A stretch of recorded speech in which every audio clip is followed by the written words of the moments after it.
3부 실현의 시간. 2020년 9월 추석을 앞둔 어느 날이었습니다. 김정민은 건설 현장에서 사다리 작업을 하고 있었습니다. 3층 높이에서 외벽 작업 중이었습니다. 순간 발을 헛디뎠습니다.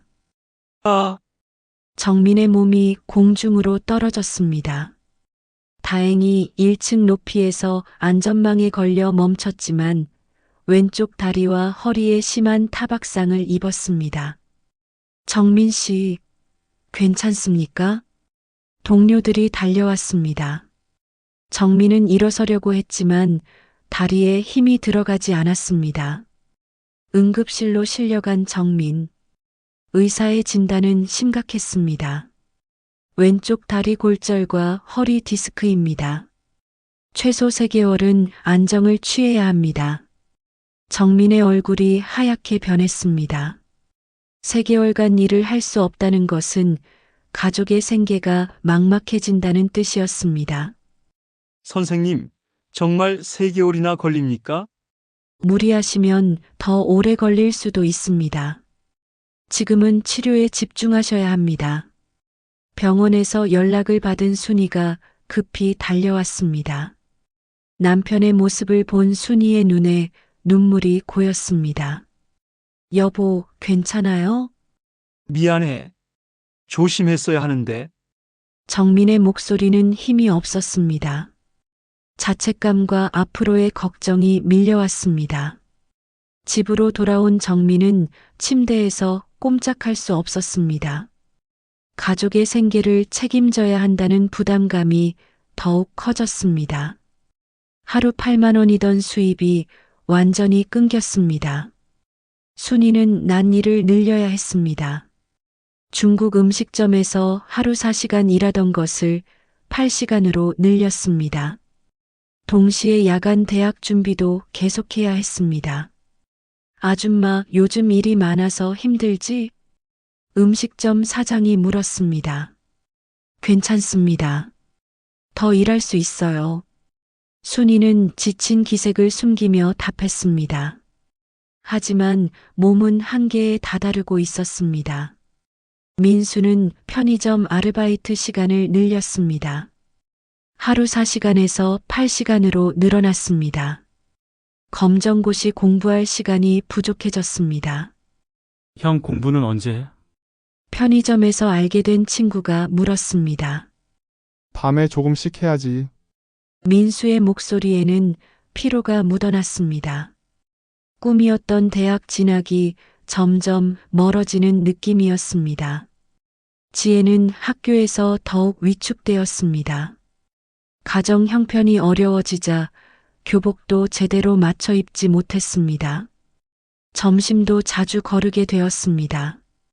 지혜야, 점심 안 먹어? 같은 반 친구가 물었습니다. 배 안 고파요. 지혜는 거짓말을 했습니다. 실제로는 점심값이 없어서였습니다. 미술 시간에도 집중하기 어려웠습니다.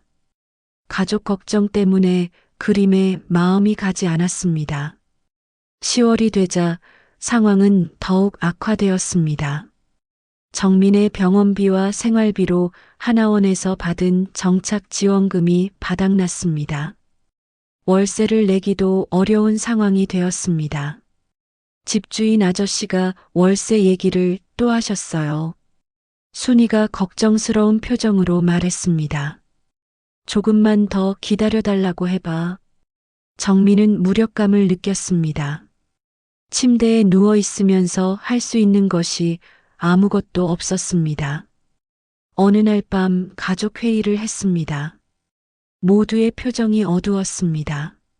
아버지, 제가 학교를 그만두고 일할게요. 민수가 먼저 말을 꺼냈습니다. 저도 학교 그만둘게요. 일하면서 가족을 도울게요. 지혜도 따라 말했습니다. 정민은 고개를 저었습니다. 안 돼. 그러려고 여기 온 게 아니야. 하지만 지금 상황으로는 어쩔 수 없어요. 순이도 현실적인 걱정을 토로했습니다. 절대 안 돼. 아이들 교육만은 포기할 수 없어. 정민의 목소리에 단호함이 담겨 있었습니다. 하지만 대안을 제시하지는 못했습니다. 11월 초 더 큰 위기가 찾아왔습니다. 순이가 과로로 쓰러진 것입니다. 음식점에서 일하다가 갑자기 어지러움을 호소하며 바닥에 주저앉았습니다. 아줌마, 괜찮아요? 동료들이 놀라서 달려왔습니다. 순이는 병원으로 실려갔습니다. 극심한 피로와 영양 부족입니다. 몸이 완전히 지쳐 있어요. 의사의 말에 정민은 절망했습니다. 이제 수입원이 민수의 아르바이트뿐이었습니다. 집에 돌아온 순이는 침대에 누웠습니다. 정민과 나란히 누워있는 두 사람. 집안 분위기는 암울했습니다. 여보, 우리가 정말 잘못 선택한 건 아닐까요? 순이가 작은 목소리로 말했습니다. 그런 생각하지 마. 정민의 대답도 힘이 없었습니다. 민수는 하루 12시간씩 일했습니다.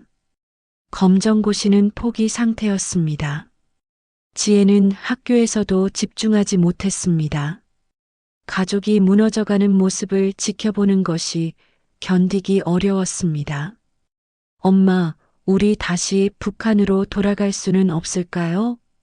지혜가 조심스럽게 물었습니다. 순이는 딸의 머리를 쓰다듬었습니다. 그런 말하면 안 돼. 우리는 앞으로만 갈 수 있어. 하지만 순이 자신도 확신이 서지 않았습니다. 11월 말 정민은 목발을 짚고 겨우 걸을 수 있게 되었습니다. 하지만 무거운 일은 할 수 없는 상태였습니다. 일자리를 구하기 어려웠습니다. 죄송합니다. 지금 상태로는 현장 일이 힘드실 것 같은데요. 여러 건설회사에서 거절당했습니다. 정민의 자존감은 바닥으로 떨어졌습니다. 그러던 어느 날 뜻밖의 만남이 있었습니다. 하나원에서 함께 교육받았던 최철수 씨를 만난 것입니다. 정민 씨, 이게 어떻게 된 거요? 최철수는 정민의 목발을 보고 놀랐습니다. 사고가 났어요. 요즘 많이 힘들어요. 정민은 솔직하게 상황을 말했습니다. 저도 처음엔 정말 힘들었어요. 하지만 포기하면 안 되지요. 최철수는 자신의 경험을 들려주었습니다. 저는 지금 작은 식당을 하고 있어요. 처음엔 남의 집 청소일부터 시작했지만 조금씩 돈을 모아서 가게를 차렸어요. 정말요? 네, 힘들지만 불가능한 건 아니에요. 무엇보다 희망을 잃으면 안 돼요. 최철수의 말이 정민에게 작은 용기를 주었습니다. 혹시 저도 도와주실 수 있을까요? 물론이지요. 우리끼리 도와야죠.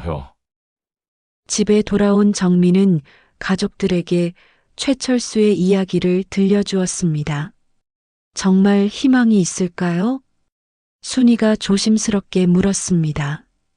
해봐야죠. 포기할 수는 없으니까. 정민의 목소리에 조금씩 활기가 돌아왔습니다. 그날 밤 정민은 오랜만에 수첩을 펼쳤습니다. 하나원에서부터 써오던 일기장이었습니다. 오늘 최철수 형을 만났다.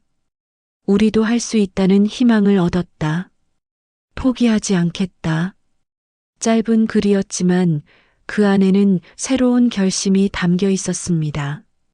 12월 첫째 주 정민은 최철수의 도움으로 작은 건설 자재 배달 일을 시작했습니다. 목발을 짚고 할 수 있는 일이었습니다. 하루 5만 원이었지만 소중한 수입원이었습니다. 순이도 조금씩 회복되어 가벼운 일을 찾기 시작했습니다. 야간 대학 준비도 다시 시작했습니다. 엄마, 제가 도와드릴게요. 지혜가 엄마의 공부를 도와주겠다고 나섰습니다. 고마워, 우리 딸. 순이는 딸을 꼭 안아주었습니다. 민수도 새로운 목표를 세웠습니다. 아버지, 저는 컴퓨터를 배우고 싶어요. 컴퓨터? 네. 앞으로 전망이 좋다고 해요. 검정고시 보고 관련 학과에 가고 싶어요. 민수의 눈에 처음으로 희망의 빛이 보였습니다. 2020년이 저물어가고 있었습니다. 한 해 동안 수많은 시련을 겪었지만 가족은 여전히 함께였습니다. 무엇보다 포기하지 않는 마음을 잃지 않았습니다. 우리 가족 모두 수고 많았어요. 정민이 가족들을 바라보며 말했습니다. 내년에는 더 좋아질 거예요. 순이의 말에 모두가 고개를 끄덕였습니다. 창밖으로는 첫눈이 내리고 있었습니다. 하얗게 내리는 눈처럼 새로운 시작을 알리는 것 같았습니다. 과연 김정민 가족은 이 어려움을 완전히 극복할 수 있을까요? 새해에는 정말로 더 나은 삶이 기다리고 있을까요? 그리고 각자가 품고 있는 작은 희망들이 현실이 될 수 있을까요? 진짜 변화는 이제부터 시작될 것입니다.